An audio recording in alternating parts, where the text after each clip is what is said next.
اللهم صل على سيدنا ومولانا محمد وبارك وسلم صلاة وسلاما عليك يا رسول الله صلى الله تعالى عليه وسلم. اعوذ بالله من الشيطان الرجيم. بسم الله الرحمن الرحيم.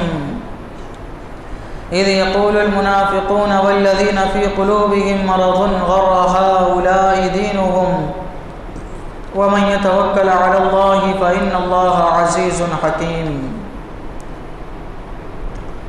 جب کہتے تھے منافق اور وہ جن کے دلوں میں آزار ہے یعنی بیماری یا شک یا تردد ہے کہ یہ مسلمان اپنے دین پر مغرور ہے اور جو اللہ پر بھروسہ کرے تو بے شک اللہ غالب حکمت والا ہے.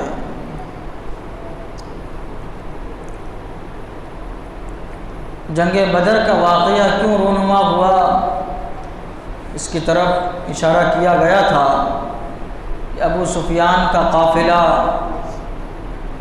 50 کم و بیش افراد کے ساتھ تجارت کر کے اور خوب نفع حاصل کر کے مکہ مکرمہ کی طرف رواں دواں تھا اور یہ لوگ یہ پیسہ یہ منافع اسلام کے خلاف استعمال کر سکتے تھے.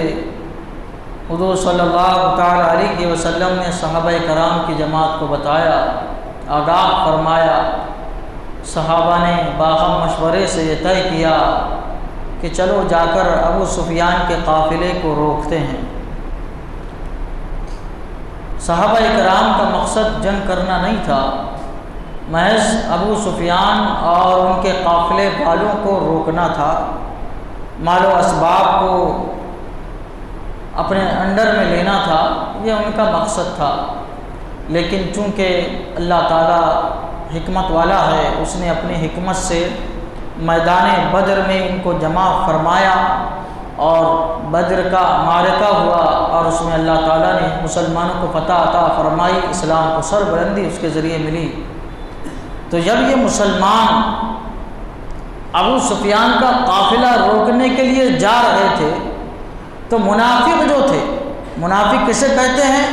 اپنے آپ کو مسلمان ظاہر کرے لیکن دل میں اسلام نہیں ہے، مسلمانوں کی محبت نہیں ہے، اسلام سے ان کو کوئی سروکار نہیں ہے، محض عار کے لیے یا اپنی دنیاوی ضروریات کو پورا کرنے کے لیے اسلام کے خلاف سازش کرنے کے لیے اپنے آپ کو مسلمان ظاہر کرتے ہیں، لیکن ہوتے کیا ہے؟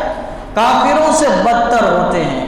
اس لیے اللہ تعالیٰ ان کے بارے میں فرمایا ان المنافقین فی الدرک الاسفل من النار، منافق جہنم کے سب سے نچلے طبقے میں ڈالے جائیں گے، کافروں مشرکوں سے بدتر ان کا حال ہوگا.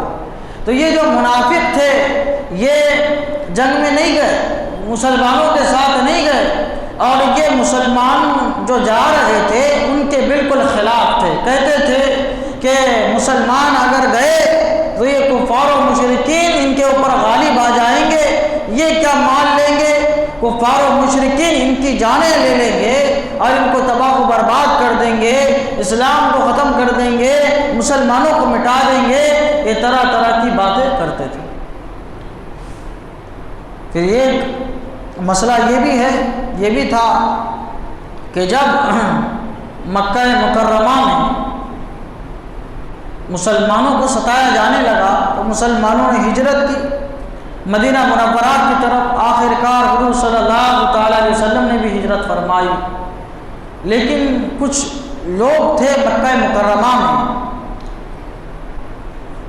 جنہوں نے اسلام کے حقانیت کو جانا تھا اور معلوم تھا ان کو کہ اسلام سچا مذہب ہے اور مانتے بھی تھے، لیکن اپنے رشتہ دار عزیز و اقارب کو وہ چھوڑنا نہیں چاہتے تھے. اس لیے مکہ شریف میں وہ رہتے تھے لیکن ڈلمل تھے، پختہ ایمان ان کے دل میں نہیں تھا، راسخ نہیں ہوا تھا ایمان. لیکن جب بدر کے میدان میں کفار و مشرکین آئے تو کفار و مشرکین ان کے رشتہ داروں میں سے تھے، کفار و مشرکین نے ان کو بھی اپنے ساتھ لیا تو ان کے ساتھ یہ بھی آ گئے.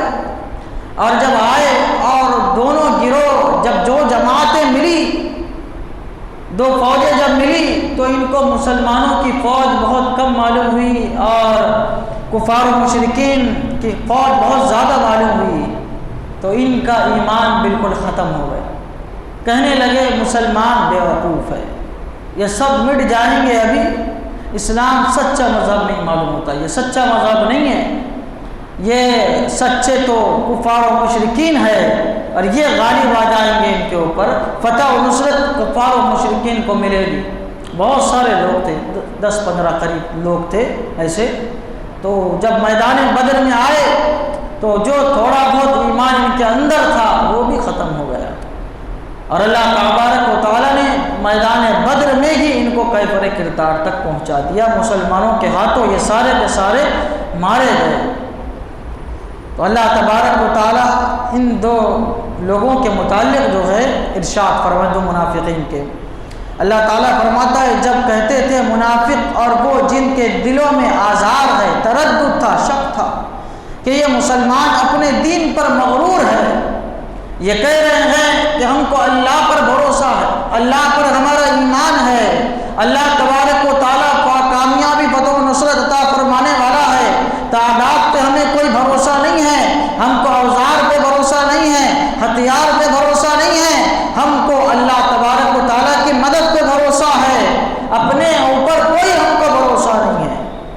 مسلمان یہ کہتے تھے تو یہ کہنے لگے کہ مسلمان اپنے دین پر مغرور ہے، تکبر کر رہے، غرور کر رہے ہیں، لیکن اللہ تبارک و تعالیٰ فرماتا ہے وَمَن يَتَوَكَّلْ عَلَى اللَّهِ، اور جو اللہ پر بھروسہ کرے، یعنی اپنے تمام امور اللہ تعالیٰ کے سپرد کر دے، اللہ تبارک و تعالیٰ کے اوپر بھروسہ کرے کہ ہم تمام کام اللہ کے سپرد کرتے ہیں، تو اللہ تبارک و تعالیٰ کی شان یہ ہے کہ اپنے فضل و کرم سے متوکل کے سارے امور کو اپنی طرف سے انجام دیتا ہے اللہ تبارک و تعالیٰ، ان کو اپنے اس کے امور میں اللہ تبارک و تعالیٰ اس کو کامیابی کامرانی عطا فرماتا ہے۔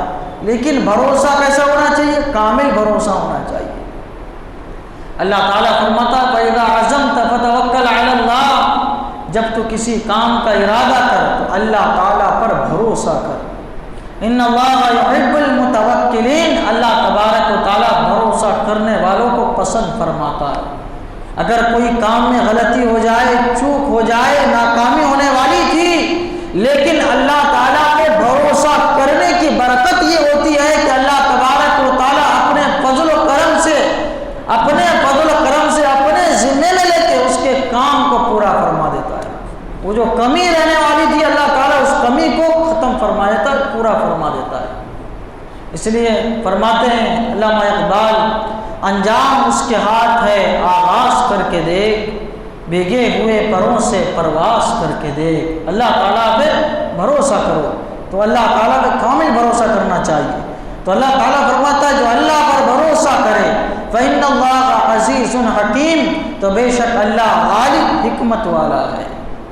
اللہ تعالیٰ پہ جب بھروسہ کرے تو اس کے سپرد جب کر دیے تو اپنے ساتھ جو معاملات ہو رہے ہیں، کبھی کبھی ظاہر میں ایسا لگتا ہے کہ ہم نے تو بھروسہ کیا اللہ پہ، لیکن معاملات سارے ہمارے خلاف ہم کو نظر آ رہے ہیں، تو اللہ تعالیٰ اس کا جواب دے رہا ہے۔ اللہ تعالیٰ عزیز ہے، تم گھبراؤ نہیں، ایسا نہ سمجھو کہ سارے معاملات تو ہمارے خلاف آ رہے ہیں، اب ہم مغلوب ہو رہے ہیں، سامنے والا غالب آ رہا ہے، پریشانیاں غالب ہے، اللہ پہ بھروسہ کیا ہم نے لیکن ہم مغلوب ہو رہے ہیں، ہم کمزور نظر آ رہے ہیں۔ تو اللہ تعالیٰ فرماتا ہے جب تم نے بھروسہ کیا تو کامل بھروسہ کرو، کیوں؟ کیونکہ تمہارا رب کیا ہے؟ غالب ہے، عزیز غالب ہے۔ غالب تو ہے، مان لیے کہ اللہ تعالیٰ غالب ہے، عزیز ہے، پھر کیا ہوگا آگے ہمارا کیا ہوگا؟ ہم تو مغلوب ہو جا رہے، ہم تو ہار جا رہے، ہم تو ختم ہو جا رہے۔ اللہ تعالیٰ فرما رہے نہیں، حکیم، اللہ تعالیٰ حکیم ہے، اللہ تعالیٰ کی ہر کام میں حکمت ہوا کرتی ہے۔ اللہ تبارک و تعالیٰ اپنی حکمت سے کام انجام دیتا ہے۔ نتیجے پہ غور کرو، نتیجہ دیکھو کیا آنے والا ہے۔ اللہ تبارک و تعالیٰ کو معلوم ہے کہ یہ کام کس طریقے سے انجام پانے والا ہے، تو اللہ تبارک و تعالیٰ اپنے حکمت عملی سے اس کو